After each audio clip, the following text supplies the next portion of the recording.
guys! Kung nagustuhan nyo ang video namin, please click here to subscribe.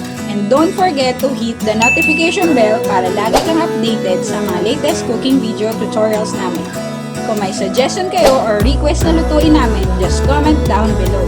Thanks po, and remember, good food equals good mood.